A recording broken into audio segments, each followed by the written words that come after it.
तुलसीदास द्वारा रचित धनुष भंग, दोहा नंबर 2। राम ही प्रेम समेत लखी, सखिन समीप बुलाई, सीता मातु स्नेह बस, बचन कहई बिलखाई। बच्चों, आपने ऊपर की पंक्तियों में, ऊपर के वीडियो में ये जाना कि किस प्रकार धनुष तोड़ने के लिए भगवान श्री राम सीता जी के स्वयंवर में पहुँचते हैं। अब इस पद्य खंड का प्रसंग मैं बताऊंगी।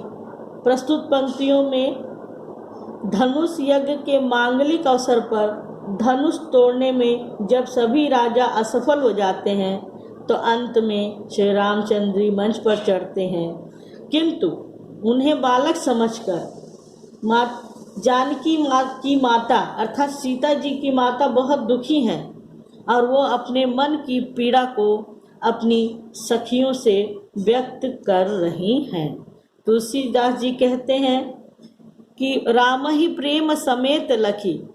कि जानकी जी की माँ राम को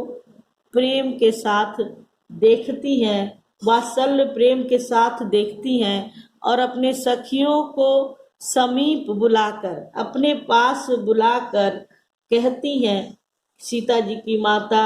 जो स्नेह मातु सीता मातु स्नेह बस, सीता जी की माँ अत्यंत प्रेम के साथ ये वचन बिलख बिलख कर कहती हैं। अब वो बिलखती क्यों हैं बच्चों?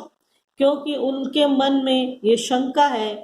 कि बालक से दिखने वाले ये राम इतना कठोर और भयंकर धनुष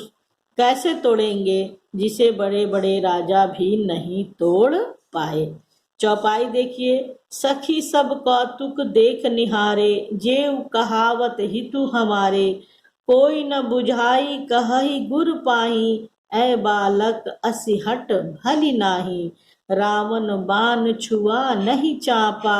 हारे सकल भूप करिदापा, सो धनुराज कुंवर कर देही, बाल मराल की मंदर लेही, भूप सयानप सकल सिरानी, सखी विधि गति कछु जाति न जानी, बोली चतुर सखी मृदुबानी, तेजवंत लघु गनियन रानी, कह कुंभज कह सिंधु अपारा, सो सेव सुजसु सकल संसारा, रवि मंडल देखत लघु लागा, उदय तासु त्रिभुवन तम भागा।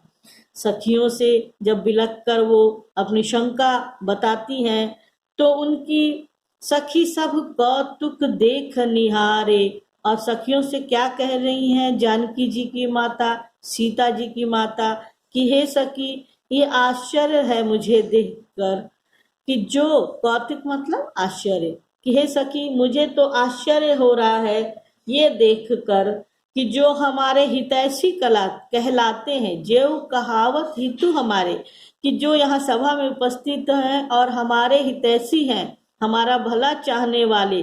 कोई न बुझाई कहसी गुरु पाई, कोई भी उनमें से जाकर गुरु विश्वामित्र अर्थात जो राम के गुरु हैं, गुरु विश्वामित्र के पास जाकर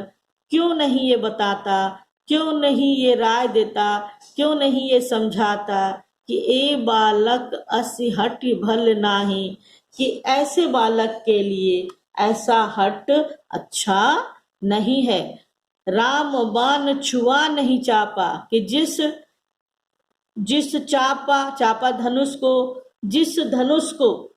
रावण जैसा परम शक्तिशाली व्यक्ति छू भी नहीं पाया, सारे सकल भूप करिदापा, और जिस धनुष की धमक से ही भूप राजा सकल समस्त राजा मन ही मन में हार चुके हैं, किसी के अंदर वो इच्छा शक्ति ही नहीं बची कि वो आकर उस धनुष को हाथ भी लगा ले। सो धनुराज कुंवर कर देही, बाल मराल की मंदर लेही, उस धनुष को इस राजकुंवर के हाथों, इस राजकुंवर को तोड़ने के लिए कहा जा रहा है। ये तो वही बात है जैसे बाल मराल हो, मराल हंस, बाल मतलब बाल, छोटा। जैसे हंस का कोई छोटा बच्चा हो जिसे कहा जाए कि तुम मंदराचल पर्वत पर चढ़ जाओ, अर्थात हंस के छोटे बच्चे का मंदराचल पर्वत पर चढ़ना जिस प्रकार असंभव है,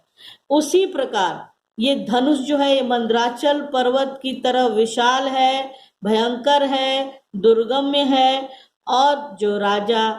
राम है वो अत्यंत कोमल हैं, देखने में बालक जैसे हैं। तो ये उस धनुष को अपने हाथों से कैसे तोड़ पाएंगे। इसी प्रकरण में सीता जी की माँ आगे कहती हैं जानक जी के लिए कि भूप सयानप सकल सिराने, कि राजा जनक, भूप मतलब राजा, सयानप मतलब होता है चालाकी, तो विद्वान की जो राजा हैं जनक वो सयाने हैं, सब कुछ जानते हैं, लेकिन आज उनका सयानापन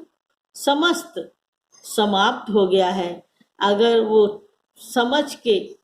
देखकर ये प्रस्ताव रखते तो उन्हें समझ में आता कि राम इस धनुष को तोड़ने के लिए अभी बहुत छोटे हैं। सखी विधि गति कछु जात न जाई,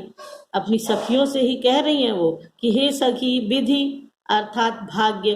की गति को, भाग्य की अवस्था को, उसकी दशा को, भाग्य में आपके क्या लिखा है, इस बात को जाना नहीं जा सकता। ऐसी बातों को, उनके निराशाजनक ऐसी बातों को सुनकर सीता जी की माता की जो सखी है, जो चतुर भी है और उनकी मन की अवस्था को जानती है, वो चतुर सखी अपनी कोमल वाणी में उनसे कहती है तेजवंद लघु गणीय न रानी,